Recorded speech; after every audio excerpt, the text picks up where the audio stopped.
Porque hoje há a chamada democracia representativa, onde nós elegemos algumas pessoas que irão nos representar, que teriam que representar as nossas queixas, nossos interesses, nossas demandas.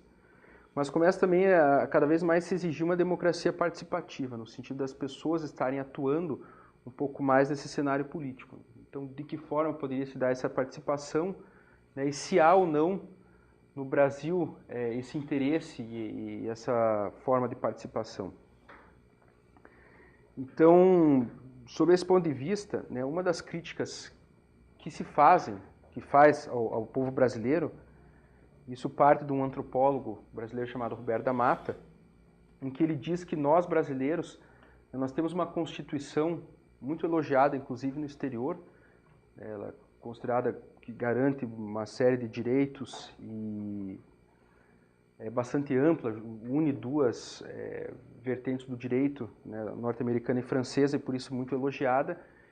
Entretanto, nós somos considerados, ao mesmo tempo que somos considerados um país moderno pela nossa Constituição, nós somos considerados atrasados, porque nós colocamos as relações interpessoais acima das relações legais.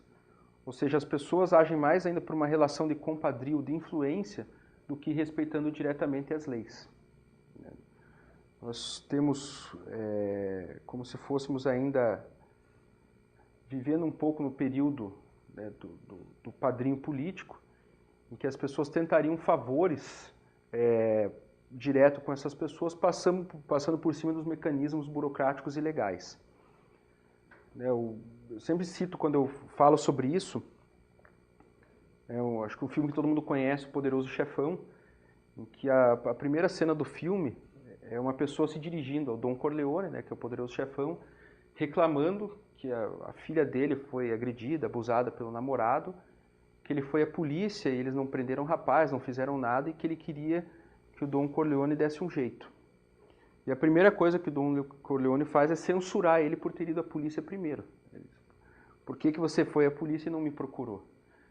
Então, é justamente esse tipo de relação que a gente às vezes tem no Brasil. A gente procura, no caso, ele procura primeiro a polícia, mas a gente não procura a polícia, o aparelho legal, o Estado. A gente procura quem pode me resolver o problema passando por cima dessas complicações burocráticas.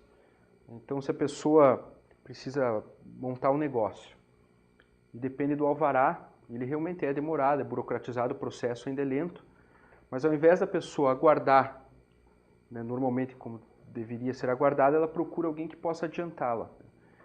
E ao encontrar alguém que consiga realmente, de fato, colocá-la na frente de outros, ela está inchando e tornando mais burocrático o processo. Ela está agindo em descompasso com o que poderia tornar aquilo mais ágil e realmente democrático, porque ela está tentando se beneficiar através de uma relação. Isso funciona não só nesse tipo de relação direta, em que a pessoa depende do Estado para alguma questão, mas até nas relações cotidianas. Esse texto que eu citei do Roberto da Mata é chamado Você sabe com quem está falando? Por que ele usa dessa frase? Que é uma questão que normalmente algumas pessoas que se investem de algum poder ou influência política ou econômica, elas tentam se eximir de algumas questões legais. Então é a pessoa que porventura está sendo multada por estar estacionando num local irregular, mas aí ela é filha de um juiz. Aí a pessoa vem multar, ela diz, você sabe com quem está falando? Eu sou filho do juiz tal e tenho influência não sei aonde. Ou a pessoa vai furar a fila de mais pessoas ali que está devidamente organizado, porque ela é parente de não sei quem, ou porque ela... Inclusive, ela se investe não só do parentesco, mas outras relações. Eu sou motorista do fulano de tal, eu sou casado com tal pessoa. Então, eles tentam utilizar dessa influência, dessa relação interpessoal, para passar por cima do mecanismo legal. Isso acaba enfraquecendo aí a força da nossa Constituição. Porque a partir do momento que as pessoas não respeitam as leis, ou que elas passam por cima delas, acabam enfraquecendo, no sentido até que as pessoas no uso comum dizem, determinadas leis não pegam, ou não funcionam, porque as pessoas não dão o aval para que essa lei se mantenha por não agirem de acordo com ela. E aí acabam enfraquecendo, então, de fato, o Estado democrático baseado nessa Constituição. Isso por que nós agimos dessa forma? Porque, basicamente, nós temos realmente pouca experiência política.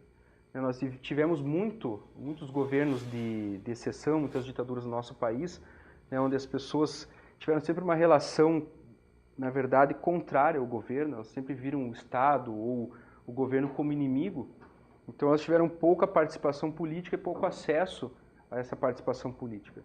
Então nós acabamos tendo uma democracia a partir de 89, 1990, só que com pessoas completamente despreparadas para agir num Estado democrático. Outro filme que dá para ser usado de exemplo é um filme alemão chamado Adeus Lenin, que ele mostra um pouco dessa situação, né, de como quando algumas mudanças se antecipam aos comportamentos. Ou seja, quando algumas instituições novas surgem sem que as pessoas tenham adotado comportamentos adequados para viverem nessas instituições. Então, esse filme ele mostra, né, um período anterior à queda do Muro de Berlim, na Alemanha Oriental. E tinha uma senhora lá que, por alguns motivos, ela passa a se dedicar exclusivamente ao governo, ao Partido Comunista. Então, ela se torna professora das escolas, chefe dos escoteiros, chefe do coral, e a vida dela, basicamente, que passa a girar em torno de um culto ao Partido Comunista e aos ideais comunistas. E ela tem um filho, lá em determinado momento, perto da queda do Muro de Berlim, né, até por conta das agitações que estão acontecendo, ela tem um derrame e entra em coma. E ela fica vários meses, e nesse intervalo em que ela está em coma, eles derrubam um muro, né? Cai o governo comunista na Alemanha e volta a se pertencer, né, ser incorporada a todo o território alemão. E quando essa senhora acorda no hospital em coma, o médico percebe que ela está numa situação muito delicada. E ele vem e diz para o rapaz que ele quer levar a mãe dele para casa, cuidar dela lá, e diz que ela não pode ter nenhuma notícia de impacto. Ou seja, então, a única coisa que aconteceu foi o mundo que ela conhecia antigamente se transformou completamente. Então, aí o engraçado do filme depois é o filho tentando omitir da mãe, porque ela ficava boa parte do tempo na cama, não podia se levantar, tentando omitir que tinha mudado a forma de governo, né, o sistema político na Alemanha. E ela pede para comer determinado picles lá, e o menino vai no mercado comprar, tem 50 marcas, menos aquela que era do Estado que a mãe queria. Ou ela queria assistir televisão, aí o rapaz tem que, com outro amigo, gravar e fazer alguns programas antigos, né, que só existia TV estatal, para a mãe acreditar que ainda vive no mundo comunista. Então, o que mostra isso? Né? É uma pessoa que de um dia para o outro passa a viver de uma economia de Estado para uma economia de mercado. Então, a pessoa não sabe como agir numa economia de mercado, ela não sabe como poupar, investir, né? Como é que se usa o dinheiro, o sistema financeiro que funciona no mundo capitalista. E foi um pouco o que aconteceu no Brasil. Né? A gente quase que saiu da noite para o dia de uma ditadura, né? Uma negociação, né? Um acordo, e a gente entra aí com a possibilidade de poder votar, de eleger candidatos. A gente não sabe como agir num governo democrático. A gente ainda não tem experiência possível em como se mobilizar, como fazer reivindicações, queixas, né, de fato o que significa o poder judiciário, o poder legislativo, o poder executivo, até porque nós não temos disciplinas que trabalhem isso na vida escolar. A gente pouco sabe de quais as funções dos candidatos que nós estamos votando, qual que é a importância da ação e da atividade deles, e por isso gera uma apatia política, né, uma desmobilização política no Brasil. Só então, ainda voltando num exemplo para a gente perceber como às vezes o voto popular, né, consulta popular, ela é equivocada, né, ou seja, você não pode fazer consulta o tempo todo, principalmente com relações pertinentes à Constituição do país. Então, aquilo que está preservado na Constituição do país não pode ser submetido a voto. Então, as chamadas cláusulas pétreas, eu nunca posso botar a população para votar em torno dessas questões. Até a gente teve uma questão recente, que foi, por exemplo, a questão da liberação do casamento homoafetivo. Quem julga a Constituição para tentar, na verdade, reinterpretar algumas questões ali de acordo com a mudança que existe na sociedade, é o Supremo Tribunal Federal. E ali são vários os critérios para as pessoas que são nomeadas para participarem, mas a gente imagina que sejam pessoas que têm uma vivência grande dentro do âmbito jurídico que possam fazer uma interpretação, né, uma avaliação daquilo que está colocado na Constituição. E eles votaram de maneira unânime em torno de liberar o casamento homoafetivo, reinterpretando o que diz no texto com relação ao direito de todo mundo construir família. É claro que ali, segundo o texto, consta a família como pai, mãe e filhos. Então, marido, esposa e filhos. Eles fazem uma reinterpretação ao longo das mudanças que têm acontecido na sociedade, né? Então, portanto, eles interpretam que também hoje pode ser inclusa a possibilidade, né, de pessoas de ambos os sexos constituírem família e terem os mesmos direitos que ali estão preservados. Se essa questão fosse submetida a voto popular, né, consulta popular, como foram feitas algumas pesquisas, né, mais de 60% dos brasileiros teriam sido contra. Então, provavelmente, não tivesse sido criada essa lei, ou liberado o casamento entre homoafetivos. Então, vejo como algumas questões são tão delicadas que realmente não podem ser submetidas ao voto popular, né, porque aí há várias questões que vão influenciar nesse voto e você não pode simplesmente deixar aberto que essas pessoas tomem as decisões, porque são questões que já foram conquistas históricas do ser humano, as quais você não pode desconsiderar, nem que seja interesse da maior parte da população. Você tem que estar preservado mesmo que a maior parte das pessoas queiram.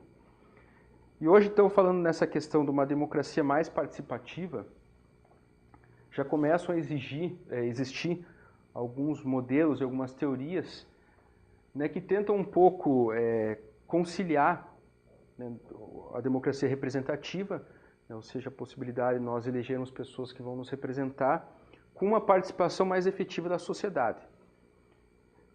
É que é evidente, a gente sabe, hoje, dada a complexidade da vida atual, as pessoas não têm como estarem se dedicando, ou não têm nem mesmo como dedicar uma boa parte dos seus tempos às questões de interesse público. Mas já existem formas de, pelo menos momentaneamente, ou em algumas determinadas ocasiões, as pessoas se reunirem e participarem, né, de questões do interesse coletivo, que tem sido principalmente uma das questões que mais chama a atenção, o que é preocupação de boa parte da população, é a questão do orçamento público. Né, aonde que vai ser investido aquele dinheiro que é arrecadado pela população. E nesse sentido, têm sido feitas experiências em diversos municípios brasileiros da população poder ser consultada em determinadas ocasiões, no sentido de se reunir com líderes de bairro, com líderes de associações, ou mesmo aberto ao público em geral que tem interesse de participar e serem ouvidos para serem levados em conta no momento em que o prefeito da cidade for investir em determinado setor. Então começam a consultar essas pessoas, né, organizar essas pessoas nos bairros, eles fazem um itinerário pelos bairros, reunindo as pessoas em locais pontuais, em clubes, escolas, convidando a população a participar, expondo as situações e ouvindo qual que é a opinião e os interesses dessa população para depois tomar as decisões. Então essa é uma das formas que começa a tentar se efetivar uma democracia mais participativa. Assim como também começam a chamar a população para participar de questões, palestras, ou mesmo algumas propostas, para entender também qual que é o entendimento que a população tem sobre determinados assuntos.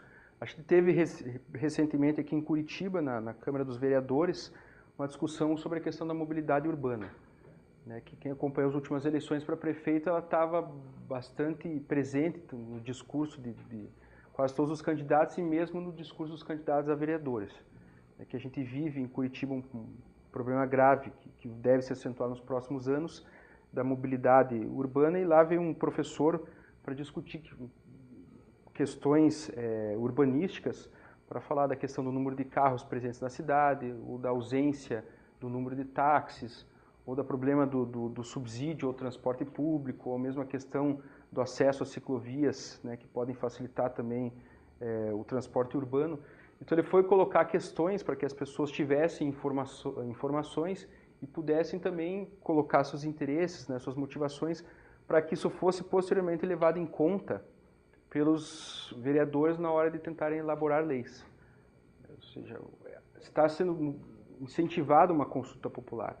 Mas é claro, porque antes que comece a crescer esse fenômeno, que a gente comece a ter uma democracia mais participativa, exige-se, né, você pensa que as pessoas sejam melhores educadas para esse processo político. que é o que atualmente a gente não encontra. Né? Nas escolas, como eu mencionei, pouco se fala, né, sobre a ação e a responsabilidade dos políticos, e também pouco se incentiva os próprios alunos a participarem de questões de interesse dentro da própria escola.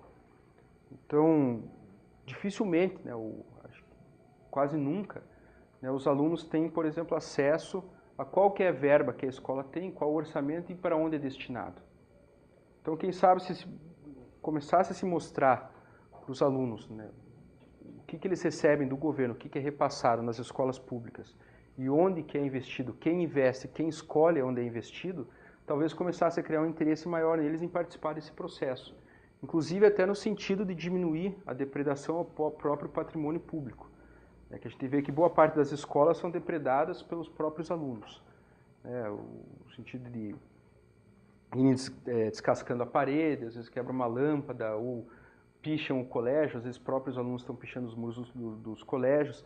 Então, se às vezes fosse entender que aquele dinheiro que está sendo destinado para ter que fazer a manutenção do que está sendo destruído desnecessariamente pudesse ser investido numa necessidade dos próprios alunos, numa melhoria da quadra, da cancha, ou possibilidade de fazerem mais passeios extracurriculares, se isso fosse colocado, né, para um processo de discussão, isso já começaria a criar uma mentalidade mais propícia para o exercício da cidadania, né, que não acontece nas escolas.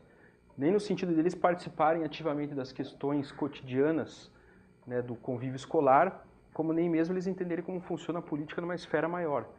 Às vezes, boa parte das vezes, os alunos ou não têm acesso, ou não têm interesse, ou não são motivados, por exemplo, a conhecer o regimento escolar, né, que seria ali tudo como regula e coordena as atividades da escola. Eles não têm esse incentivo ou acabam não tendo interesse em conhecer a própria realidade escolar por conta disso, né, por ausência de uma educação mais propícia para esse processo. Então, nós não temos hoje uma chamada pedagogia da cultura. Nem pedagogia da cultura e nem pedagogia da cultura política, que seriam mecanismos para favorecer esse interesse e a participação direta desses estudantes para depois se tornarem pessoas mais responsáveis, né, e cidadãos que participariam ativamente da vida pública.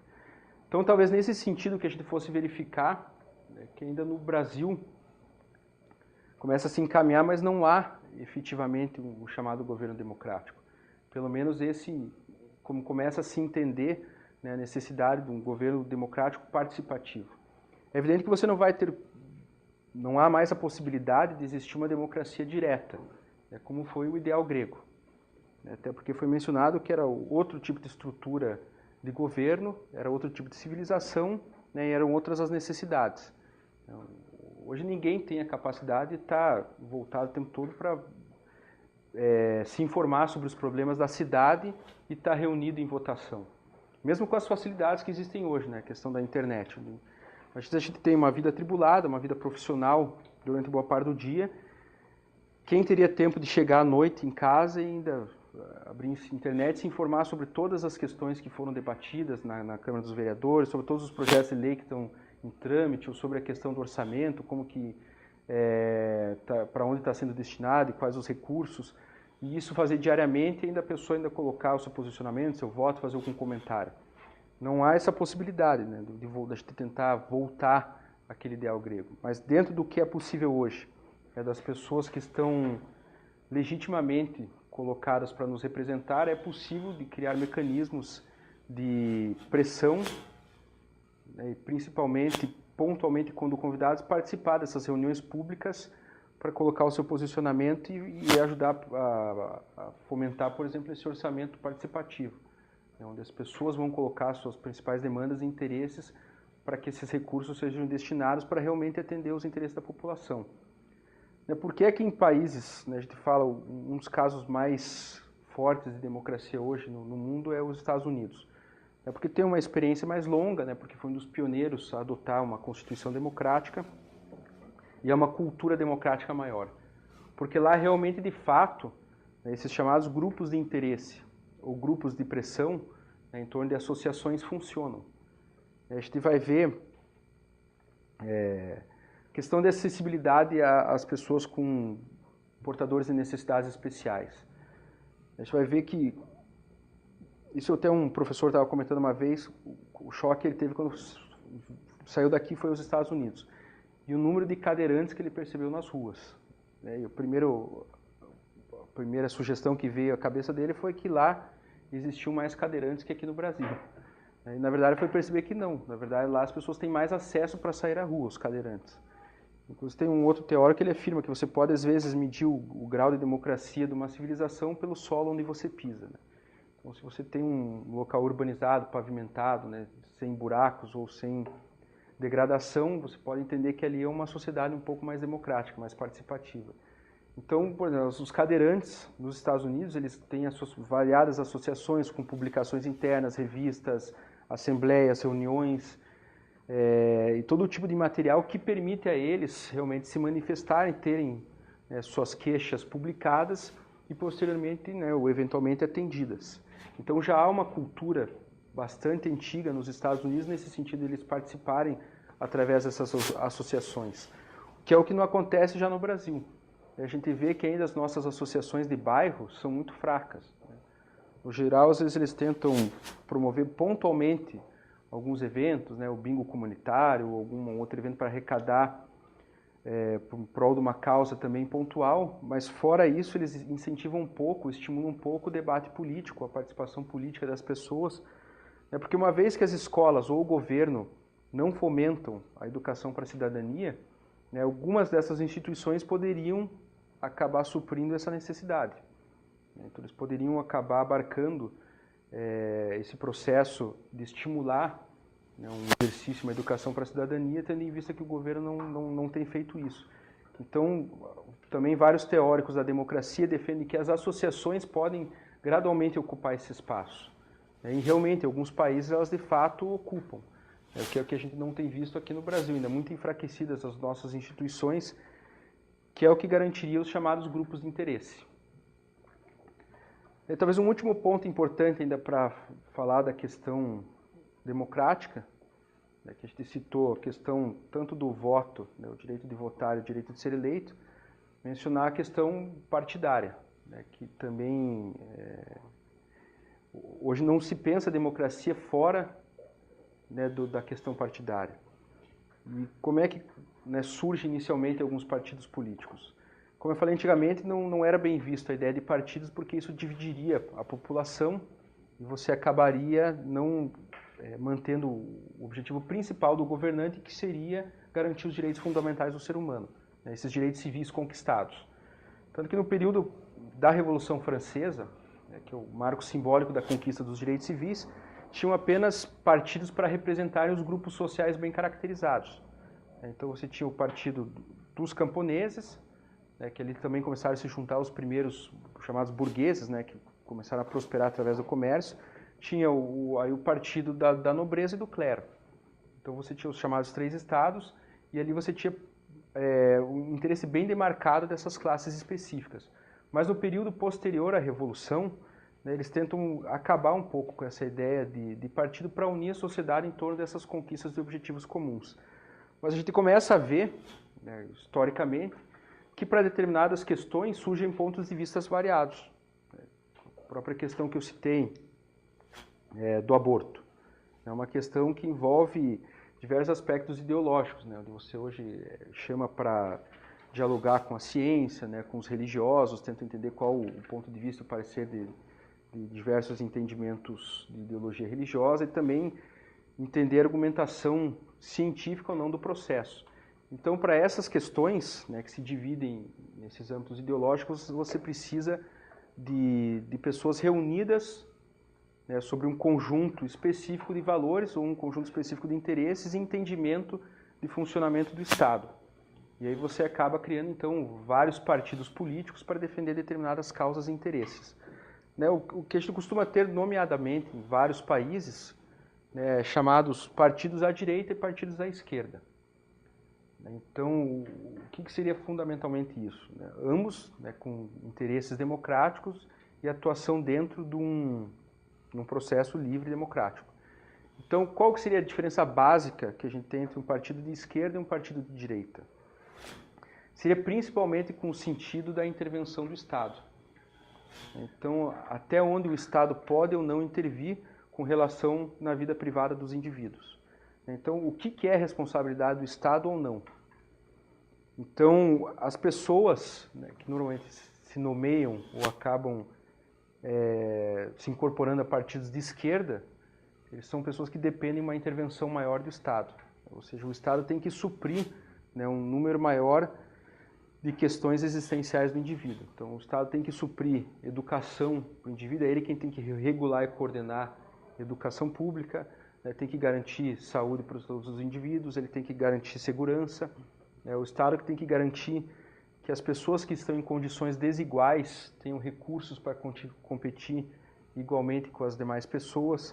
Então, seria um Estado mais interventor, né? Um Estado que regula a economia, né, que vai taxar impostos, de repente, para empresas maiores, para tentar proporcionar que empresas menores cresçam. Então, é nesse sentido que eles consideram, né, partidos de esquerda.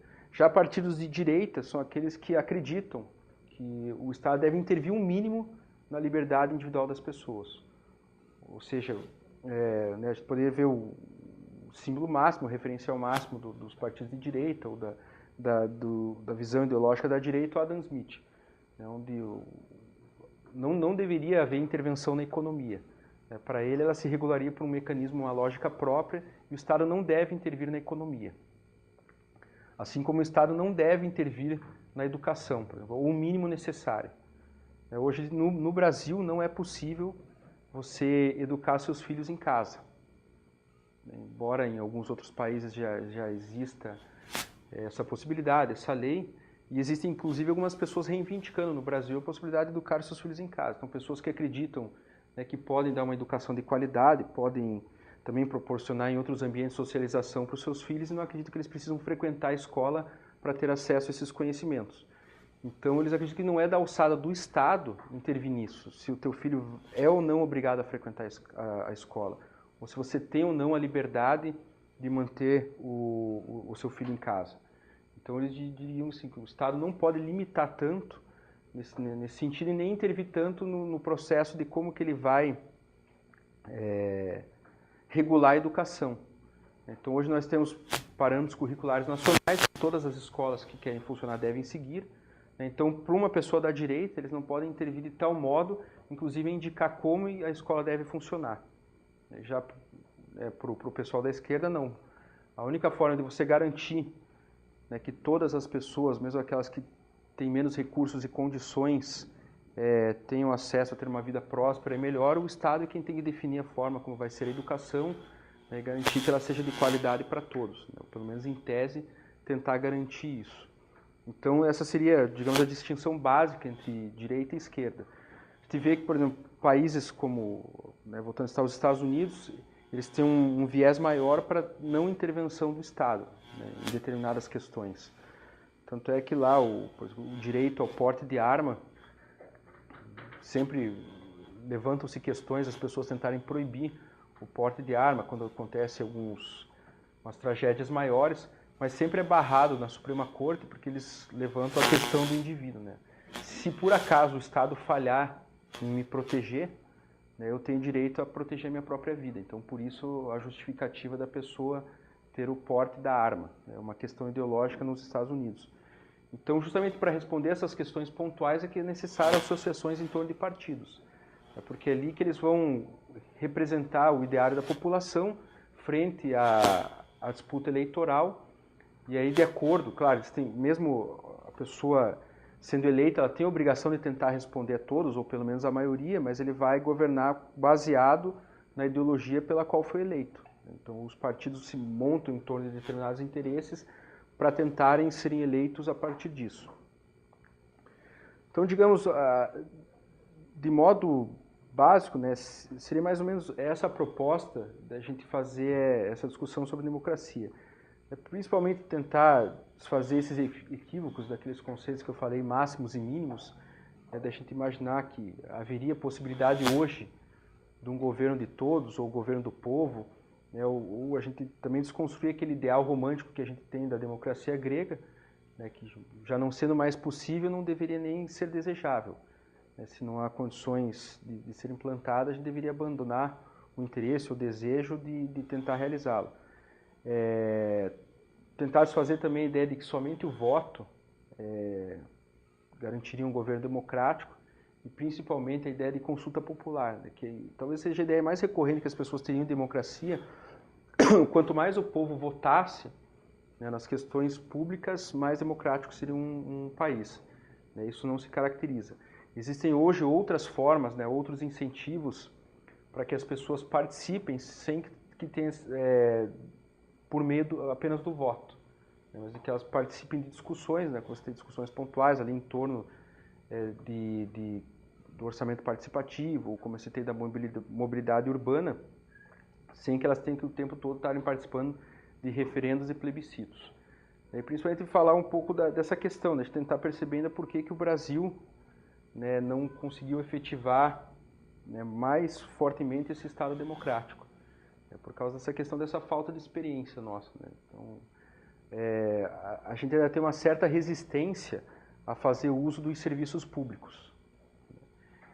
Porque nós pagamos impostos pelos serviços públicos, né? Ou seja, nós já pagamos por aquilo que deveríamos ter, e as pessoas, quando não são bem atendidas, né, ou quando não têm um certo respaldo ou uma reciprocidade nesses serviços públicos e têm recursos, elas acabam privatizando. É o caso, por exemplo, da escola. Então, a escola pública ela é subsidiada pelo Estado através dos impostos que nós pagamos. Mas as pessoas que não estão satisfeitas com a escola pública, né, ao invés de elas participarem mais ativamente da escola, ao invés de elas tentarem exigir justamente, inclusive fazer sugestões críticas, construtivas no sentido de melhorar as escolas públicas, elas acabam matriculando seus filhos em escolas privadas. Isso acaba enfraquecendo, né, as escolas públicas, porque só ficam lá que não tem outras possibilidades, outras alternativas, e acabam também não fazendo as exigências necessárias para melhorar esse quadro. Assim como se a pessoa está descontente com o sistema de saúde público, ele acaba pagando um plano particular. Então, a pessoa está descontente com a forma de segurança pública, ela, né, contrata vigia para a rua, segurança, monitoramento, cerca elétrica, câmeras. Então as pessoas, o que elas podem, elas vão privatizando, né, ao invés de elas tentarem uma melhoria do próprio serviço público, né, do imposto que já é pago. Né, essa questão mesmo do orçamento participativo, como que ele é feito e para onde é destinado. Então as pessoas se eximem de participar disso porque elas conseguem privatizar.